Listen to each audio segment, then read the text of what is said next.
तो तुमच्या लहानपणात घेऊन जातो. अ, तुमचं लहानपण मला वाटतं पुण्यामध्ये गेलं आणि तिथे खऱ्या अर्थाने क्रिकेटची जी आवड निर्माण झाली असेल तिथे झाली?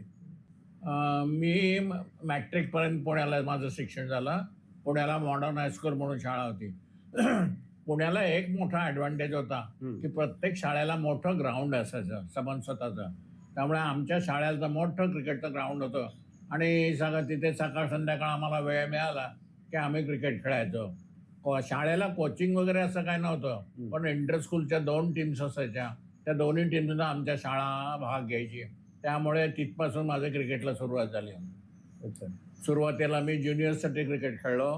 त्याच्यानंतर मी जेव्हा मॅट्रिकला आलो तेव्हा सिनियरच्या टीममध्ये पण खेळलो आणि मी ज्युनियरच्या टीमचा कॅप्टन असताना आम्ही इंटर स्कूल टुर्नामेंट जिंकली होती. अरे वाह! त्यामुळे त्या दिवशी शाळेला सुट्टी वगैरे दिल्यामुळे आम्हाला मोठा असा अभिमान वाटला होता, की आपल्यामुळे शाळेला सुट्टी मिळाली आणि आपण जिंकलो. त्याच्यानंतर मॅट्रिक नंतर मी मुंबईला आलो आणि रुईया कॉलेज जॉईन केलं.